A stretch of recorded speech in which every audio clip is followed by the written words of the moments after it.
Welcome to Nasdaq Trade Talks. I'm Jill Malandrino, global markets reporter at Nasdaq. Joining us for the segment, we have Mark Sebastian, Chief Operating Officer over at OptionPit, to discuss what OptionSkew is suggesting about the direction this market's going to take. Mark, it's great to see you as always. Welcome back to Trade Talks. And I guess the question that everyone's asking themselves is, will this be a melt up or melt down type of situation in the market for 2023? Because sentiment is just overwhelmingly negative at this point. Yeah, sentiment has been really negative up until Friday when the market boomed higher. As you and I are talking, it's holding above 3,900 in the S&P 500, and the Nasdaq-100 is up nicely as well. Question is whether that can hold. If we can, because both are, the S&P 500 is finally above its 50-day moving average. Can it hold that level? It has not been able to as of late. But yeah, talking about OptionSkew, the Nasdaq puts out VOLQ, and there are options on VOLQ as well. And VOLQ is at the money volatility for the Nasdaq-100. The other index is called VXN. That is the old myth. That is VIX methodology published by SIBO that uses the entire options curve. And one of by comparing the two, you can get a very, very good look at how volatility skew is changing right now. And the spread between VOLQ, which is normally lower than VXN, is about as tight as we have seen.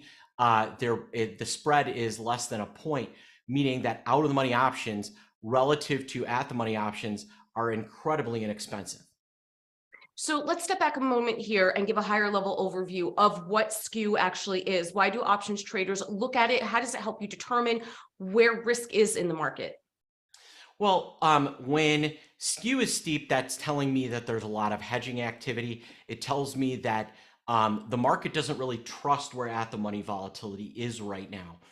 When it's extremely flat, that is the market telling us that traders want exposure to movement as opposed to hedging activity. So a lot of traders are buying at the money options and steering away from out of the money options, which presents us with this opportunity of having an incredibly inexpensive way to put on hedges right now with CPI coming up and Powell speaking, earnings season coming up. You can buy out of the money options on the Triple Q or the NDX about as cheap as they come, or you could look at some of the individual names, and that skew should percolate into those names as well, names like Apple, Amazon, where implied volatility on out of the money options looks relatively inexpensive.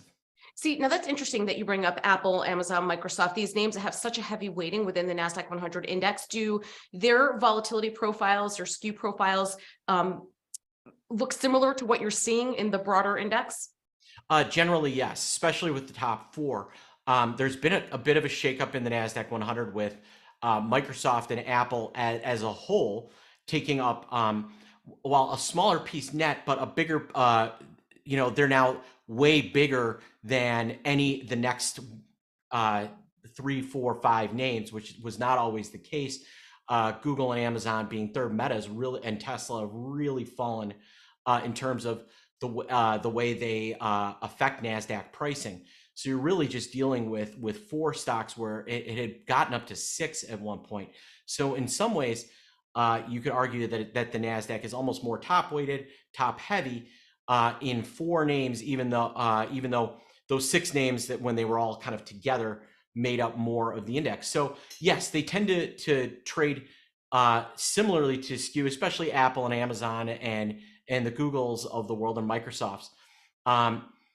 I think the interesting thing for the Nasdaq-100 is what's going to happen with Apple and Microsoft. They've been 2 of the really strong names, and up until Friday, they had been incredibly weak. Yet that cash found ways to invest in the market. Now, if money starts coming out of Apple and Microsoft and doesn't move back into the market, now what happens? That's where you get, I think, some potential selling, and that would be how we break out of this chop. On the alternative side, we see money pour back into them, and it pulls the entire market up. That is how we can get out of, on the bullish side, out of the tight range that the Nasdaq and the S&P 500 have been trading in. All right, Mark, appreciate the insight. Thanks for joining us on Trade Talks. I'm Jill Malandrino, Global Markets Reporter at Nasdaq.